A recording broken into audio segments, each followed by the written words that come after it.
Are you going to be watching Bridgerton Season 3 Part 2? Because now I really might have to. From personal trainer, let's watch what Bridgerton actor Luke Newton eats in a day with Men's Health. Luke Newton plays Colin Bridgerton on the show Bridgerton. Hello, my name's Luke Newton and I'm here to talk about my diet and transformation. We all know how I feel about these movie transformation malarkey things. And we've seen them a lot with like Marvel action characters, but now apparently we're seeing that with Bridgerton characters too. When we were shooting season 2, I would eat anything. I mean, we'd just come out of lockdown, so it was like a different time.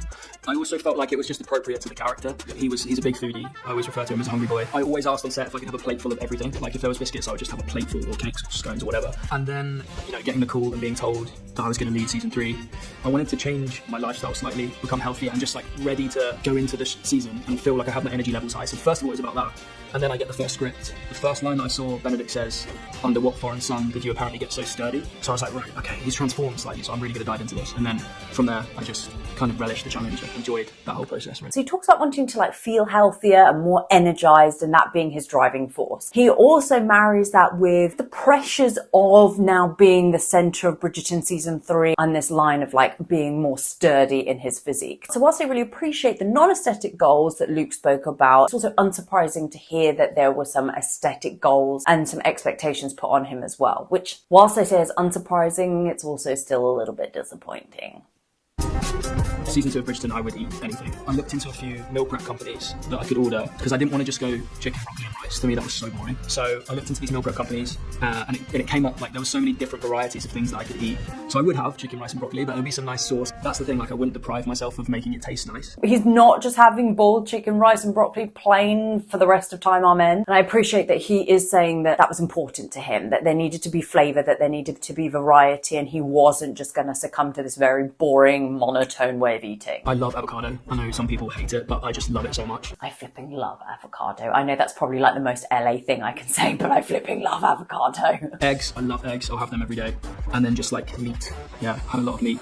I also started intermittent fasting. I would wake up and not have my first meal maybe until lunchtime, and then I would have my lunch and dinner and then call it a day. This form of intermittent fasting works for him. That's cool. You do you, Luke. I know intermittent fasting is really popular at the moment. I personally physically cannot do it. I get up kind of early. I'm on my feet most of the day. And thanks to my history, if I were to kind of force myself not to eat for a certain amount of time, it just wouldn't be healthy for me mentally or physically. So whilst, like I said, intermittent fasting works for some, let it be known that just because it's popular right now, you don't have to force yourself to do intermittent fasting, and it doesn't work for everyone. And also just dropping out snacks. Like snacks are just never going to help. Agree to disagree, Luke. Snacks are so important. I don't believe in the demonization of snacks. Speaking personally, I have a mid-morning snack, a mid-afternoon snack, and more often than not, a snack just before dinner. Normally while I'm making dinner. Making's a loose term. I'm normally just heating up dinner.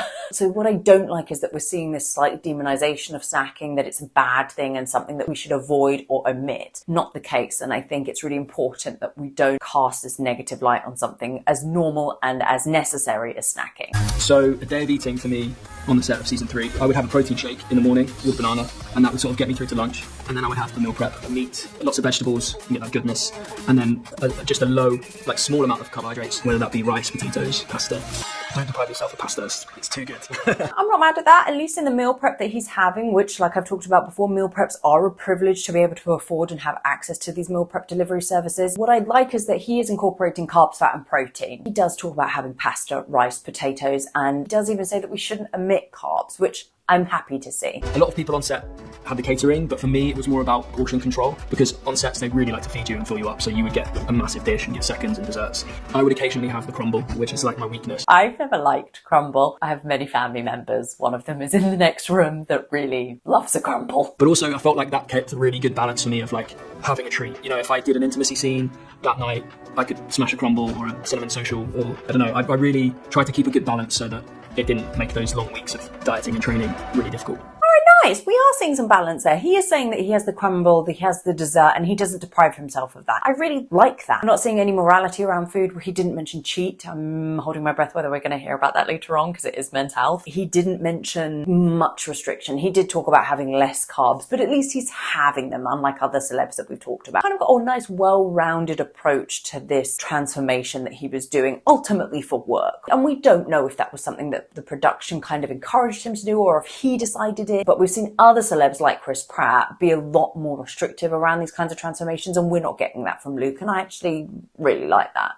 I would train every evening after we filmed. I felt like I couldn't get out of bed at 3:30 in the morning. I know a lot of people do it and respect you, but I couldn't do it. So I would get up, go to set, film different scenes all day. Maybe it's a ball scene, maybe it's a bit of a stunt scene, maybe it's sexy scenes, I don't know. And then I would head home, train. I would always start with a run, which I'm told is probably not the best way to train if you're going to do weight training afterwards, but I felt like it really just woke my body up. So I did 5k pretty much every day, but I would alternate that. It was not like a continuous 5k. I would run one, walk one, run one, walk one. So with regards to the cardio versus strength training, it really does depend on what one's goals are. If your goal is to improve your cardio and that is what you want to focus on, do that first. Do that form of cardio before you move on to strength training. Now, strength training is your goal. I would actually advise flipping that around. So starting with the strength training if that's your primary focus, and then finishing with the cardio. The way that I work with clients is whatever our goals are, that's what we do first. So if it is cardio, we get that out the way first when we've got the most amount of energy. If it is strength training, same reason. Luke feels like the cardio works for him first. That's cool, you do you. But for me, in terms of performance and when working with clients, I tend to put what we want the most effort and emphasis on, we put that first. I primarily focused on upper body, but since we finished, I've had to get those leg days in. I know they're a struggle, but I do have to do them. We're still in that time frame where men don't really train lower body. I really hope not. Men, can you all just confirm that you are actually training lower body as well? Please and thank you. Yeah. I was told before an intimacy scene to have a glass of red wine the night before. Sorry, not before. Let me say that again.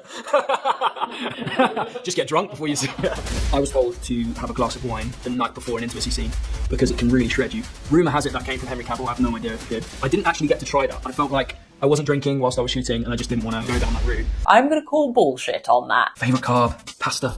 Has to be. I can have it every single day.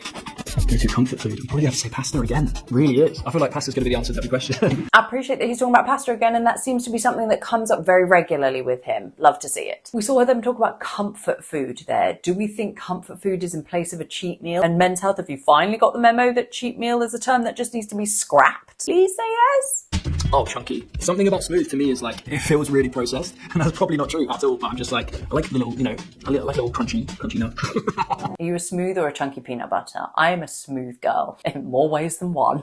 Yeah, and I'm sure that probably upsets a lot of people because I know people don't like it, but I do. I love it. I have a coffee every morning in bed. I go out to my local coffee shop, come back, I sit back in bed. I also have a TV in my room. I know people say you aren't supposed to do that, but it's the little pleasures in life that I don't want to get rid of, but yeah. I actually thought that was going to be a lot worse than what it was, especially when he called it a transformation in the beginning, because previously when we've watched transformations like Chris Pratt and other Marvel characters, they've been very diet culture heavy. And so I really thought this was going to go down that way purely because he used the T word. Positives, he did talk about having carbs, fat and protein. He really loved pasta and talked about other carbs as well. He even talked about enjoying things like a crumble without labeling it a cheat meal or anything like that. In fact, we didn't see cheat meal whatsoever. We did see the term comfort meal. So I'll be really, really happy if we're done away with the cheat meal mentality, Men's Health. Like I said, we saw quite a lot of balance and he was really aware of not being too restrictive. We did see him talk about intermittent fasting. Like I mentioned, whilst intermittent fasting is really common at the moment, that doesn't mean that we all need to embark on it because it's a way of eating that might not work for some of us. Definitely would not work for me. But on the whole, there was a lot of balance in there and there wasn't really any moralization of food or demonizing of food apart from snacking. We feel that snacking doesn't help in any way. And like I said, I don't agree with that. I think snacking is really commonly demonized. Even I feel like in the 90s it was way more demonized. For me, snacking has a real place in my diet, from getting me from breakfast to lunch, lunch to dinner, and then getting me through the preparation of dinner, because I do love a pre-dinner snack. And I was quite pleasantly surprised at just how generally balanced Luke was about food. This might mean I now have to watch the second installment of Bridgerton season 3.